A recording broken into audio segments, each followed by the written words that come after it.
Bagsak ang moralidad at nagsiyakan ang lahat ng mga Meksikano dahil kay Casimero.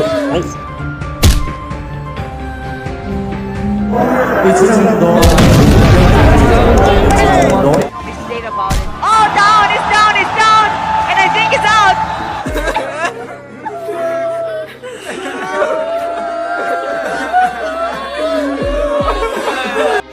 Paano pinasuko ni Cuadro Alas General Casimero ang buong bansang Mexico nang talunin nito ang lahat ng Meksikano na nakalaban ng ating boksingero? Casemiro is no joke, he's a real killer and he...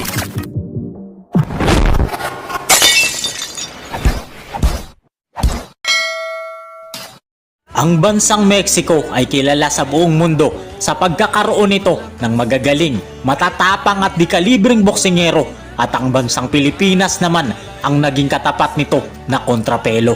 Noong namayagpag si Manny Pacquiao sa international boxing, halos naubos ang magagaling na boksingero ng bansang Mexico. Pero nang matapos ang kanyang era at karera ay tila ba may pumalit sa kanya. Si Cuadro Alas General Casimero ang tinaguri ang angas ng Pinas. Ang lahat ng mga nakalaban na Meksikano ay kanyang tinalo. Lahat ng mga ito ay bumagsak sa kanyang kamao. Araw ng Sabado, July 24 taong 2010, dumayo ang bagitong si Casimero sa bayan ng pinakamadadayang hurado sa Polideportivo Centenario Los Moches, Sinaula, Mexico para harapin ang kanilang ipinagmamalaking pambato, ang rising star noon ng Mexico na si Ramon Garcia. Tinagurian siyang prinsipe ng Mexican boxing dahil sa napakagandang record nito na 12 panalo, 8 sa pamamagitan ng KO at 1 lang ang kanyang talo, habang undefeated naman na may 14 na panalo ang ating pambato. Winasak talaga ni Casimero ang Meksikanong ito na pinakaunang nakalaban niya sa kanyang pinakaunang pagdayo sa bansang Mexico. Casimero cae el estilo de él, no él es de Casimero. Y vean, termina por resbalarse ahora. Termina por repetirlo. La Movimiento de traslación para terminar evitar una... Ang pinakaunang Meksikano na winasak ni Casimero. Dahil sa Meksikanong ito, natuto ang tinaguri ang pinakamaangas na boksingero ng Pinas na kailangan talagang patulugin ang kalaban kapag siya ay dumadayo sa laban. Dahil kahindik-hindik na dayaan ang ginawa sa ating kababayan. Mula kay Pedro Guevara, isang undefeated na Meksikano, ang saging na nabuwal ng makatikim ng isang napakalakas na suntok galing kay Cuadro Alas General Casimero. Bueno, lo que pasa es que fue confiado Pedro el primer round. Y luego... Felipe Salguero ang nagpahirap kay Nietes na Mexicano. Pero noong makaharap niya si Cuadro Alas General Casimero, kahit gaano siya katibay, ay para siyang saging na natumba at nagmistulang lantang gulay pagkatapos makatikim na mga mabibigat at malalakas na suntok mula kay Cuadro Alas General Casimero. Kukolektahin yung kanyang weights. Ang ganda! Tingnan mo, oh! Nakatayo pa sa galing doon. Jose Pets, malakas at matangkad na Meksikano sa featherweight division. Ngunit baliwala ang laki at tangkad at kahit gaano kapakalakas kay Cuadro Alas General Casimero. Dahil sa loob lamang ng round 2, bagsak ang Meksikano. Ricardo Espinosa Franco, ang Hindo, ang pinakamalakas daw na Meksikanong boksingero, ay inakalang kayang tapusin si Cuadro Alas General Casimero. Pero ang mandirigmang Indianong ito ay pinaglaruan lang at winasak lang po ng ating pambato.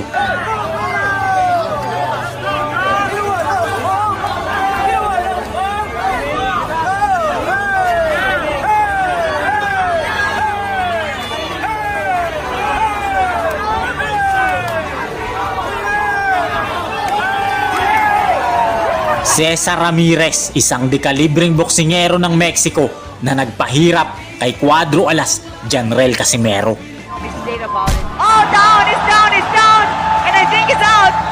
It's over. That's it. Oh, what a Well, we knew he was beautiful- happy.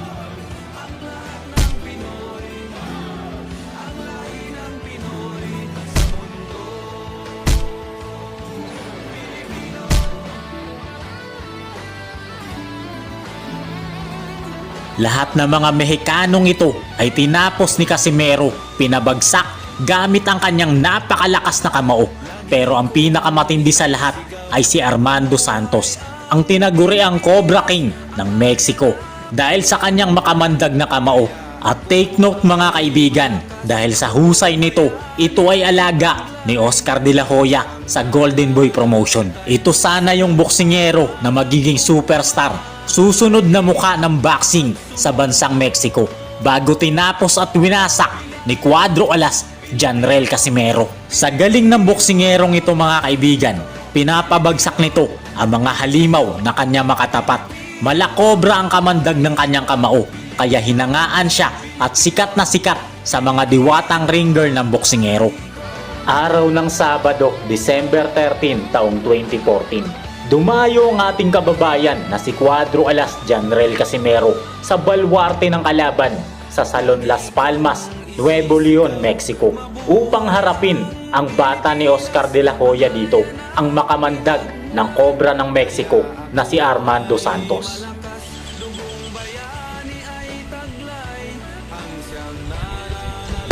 Ang laban na ito ay ang main event ng torneo at si Oscar De La Hoya din ang promoter ng laban na ito. Underdog pa si Janrel Casimero dito at inakala talaga ng mga Mexicano na mananalo talaga ang kanilang pambato. Pero di nila alam, nagugulati ni Cuadro Alas Janrel Casimero si Oscar De La Hoya at ang lahat ng Mexicano na nanunood ng laban sa venue.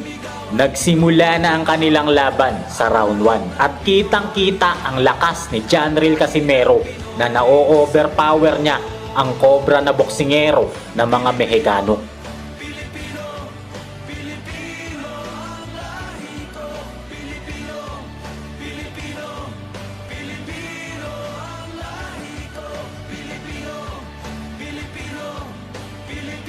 Mismatch talagang laban dito dahil napakalakas at napakagaling ni Cuadro Alas Janrel Casimero.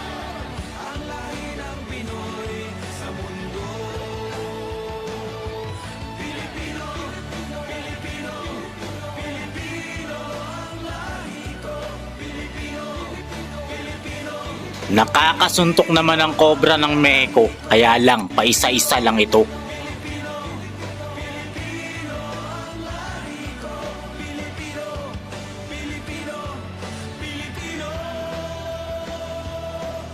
Lagi kong itataas bandila ng Pilipinas, saan mang sulok ng mundo, iwawagayway ko ito. Halatang halata dito ang pagkakaiba ng katawan ng dalawang boksingero. Napakalaki ni Armando Santos na Cobra ng Mexico, habang payat naman si Cuadro Alas na ating pambato.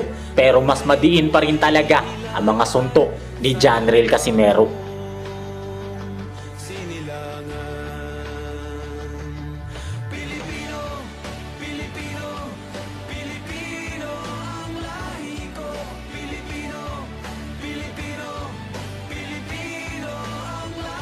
One-sided ang laban at ito yung gustong-gusto ng mga Filipino boxing fans, ang makita na mandarag at mangwasak si Cuadro Alas Janrel Casimero gamit ang kanyang mga malalakas na kamao.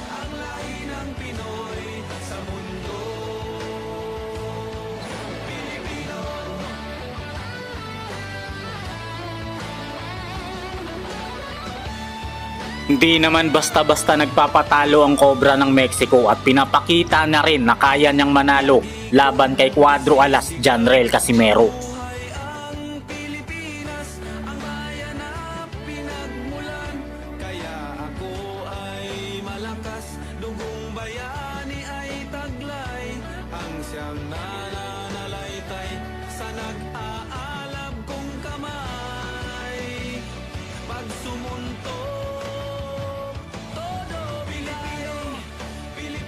Sa pinakahuling segundo ng round 1, isang napakabilis at napakalakas na counter left hook ang pinakawala ni Casimero. Parang saging na nabuwal ang Cobra ng Mexico.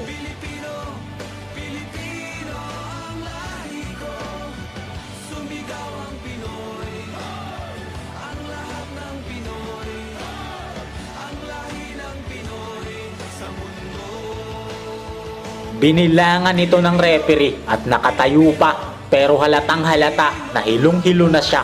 Tumunog na ang bell, kaya nakaligtas pa ang Cobra. Sa round 2, parang bombang sumabog si Cuadro Alas Janrel Casimero.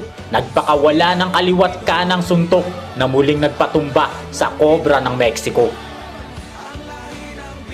Binilangan siya ng referee, pero ang makamandag na Cobra na si Armando Santos ay hindi na nagawang makatayo pa sa bilang ng referee. Iyak ang kanyang pamilya, lalong-lalo na si Oscar de la Hoya sa mapait na sinapit na pagkatalo niya sa ating bida. Sa huling laban naman ni Casimero sa bansang Japan, dito na talaga kinalabutan ang buong bansang Japan, si Inoue at si Chavit Singson, dahil sa imposibleng manalo ang isang pigang-piga, hindi kumain at rehydrated na si Casimero kontra sa kondisyonadong kalaban na si Saul Chances. 127 pounds lang si Casimero kontra sa 165 pounds na si Sanchez. Parang lumaban si Casimero kay Canelo Alvarez. Pero sa labanang ito, round number 1 lang ang itatagal ng Meksikano mula sa napakahusay at talentado na ating pambato.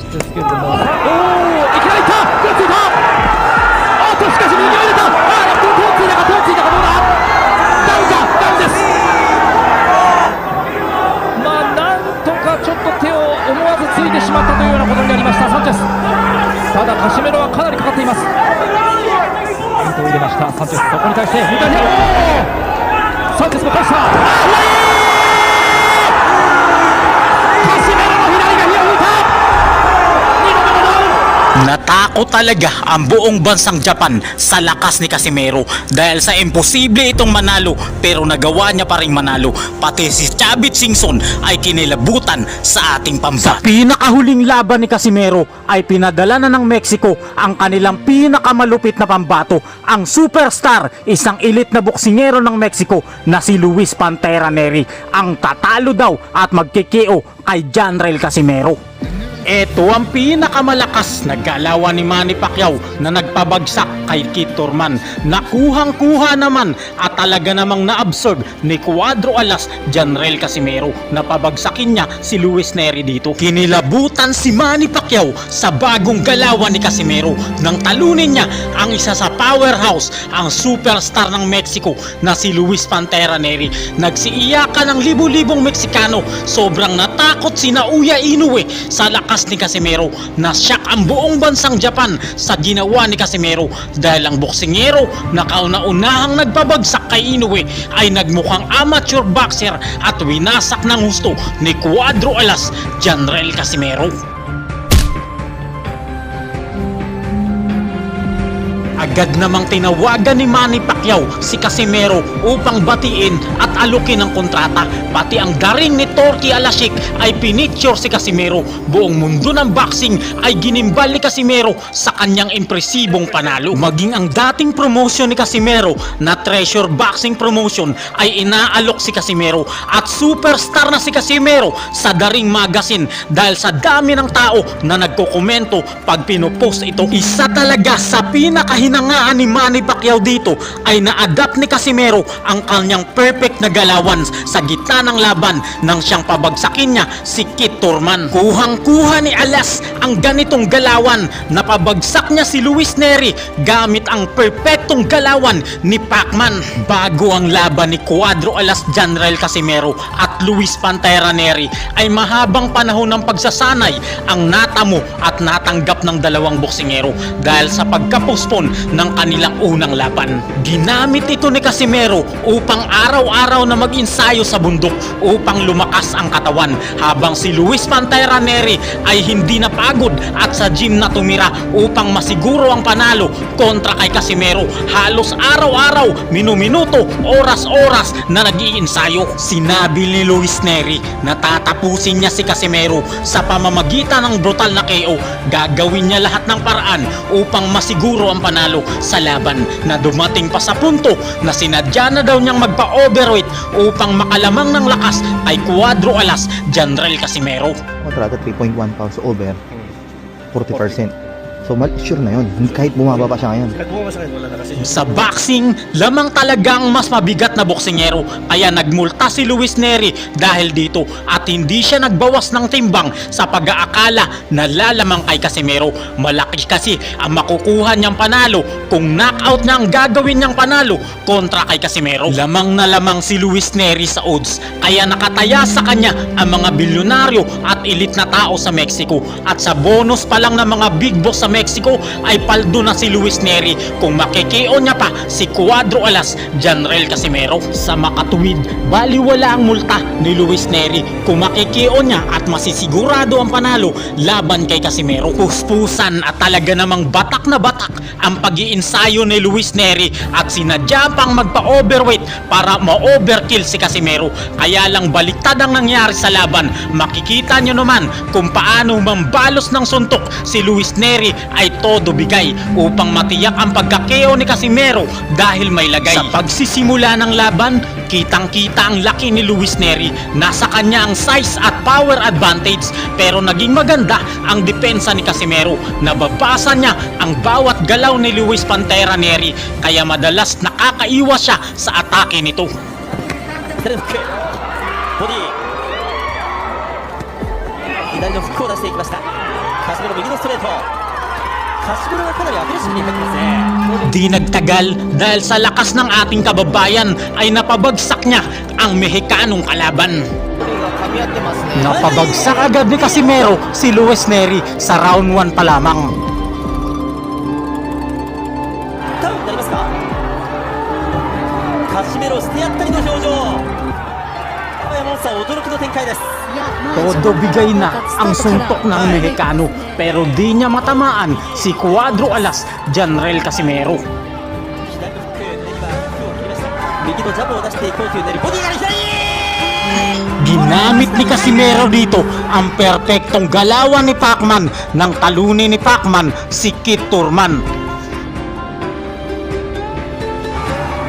なんとカシメロ2回目のダウンネリは全く見えていませんでしたさあこれ早く終わる可能性もありますボディ右のフックアッパーさあ残るカシメロ左のフック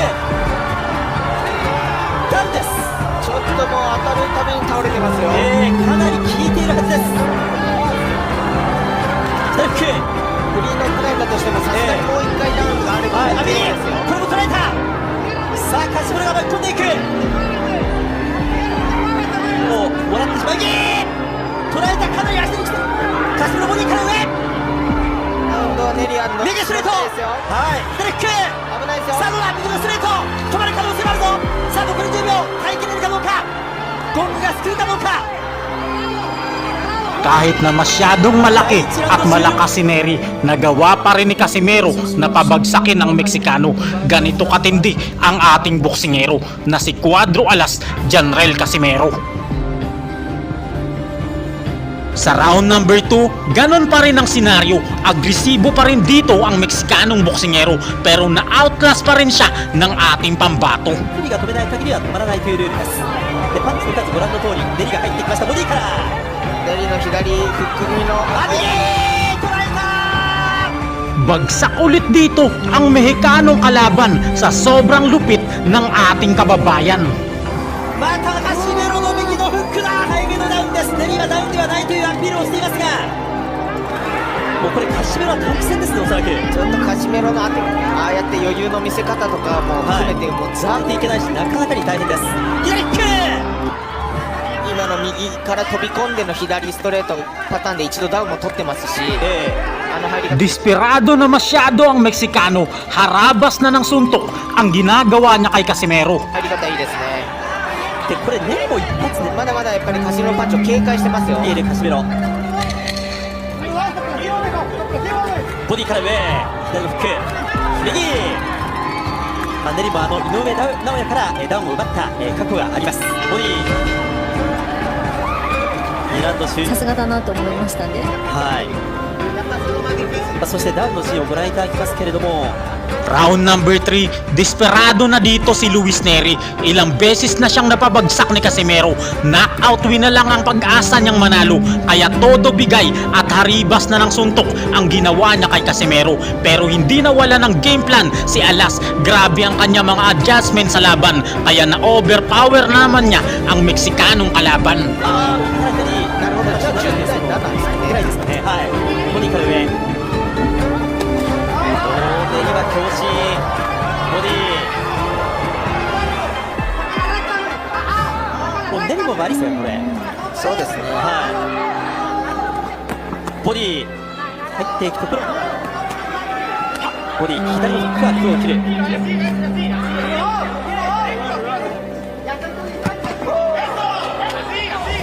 ちょうどカスメラがさせたいのか、ヘルクやはり狙ってます。ボディ左深くを切る。馬場さん、ネリのパンチも4回ダウンをした選手は多いですね。そうですね。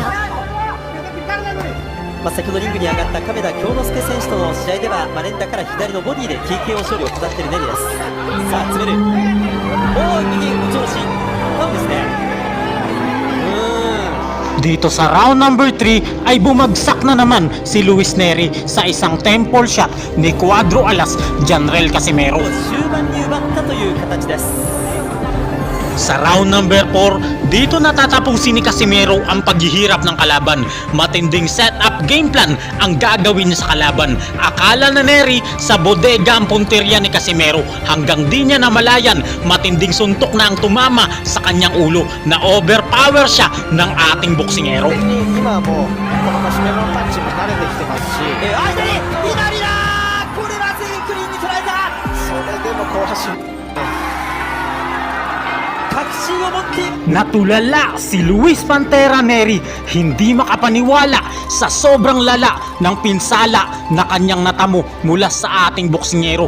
Natulala siya sa sobrang lakas ni Cuadro Alas Janrel Casimero. Kinilabutan ang buong bansang Japan. Natakot ng gusto si Naoya Inoue. Nagsiiyakan ng mga Mexican at kinilabutan si Pacquiao sa sobrang husay ni Casimero. Ginawa niyang amateur ang isang powerhouse ng Mexico na isang elite at dekalibreng boksingero. Casimero ay unti-unti na namang sumisikat.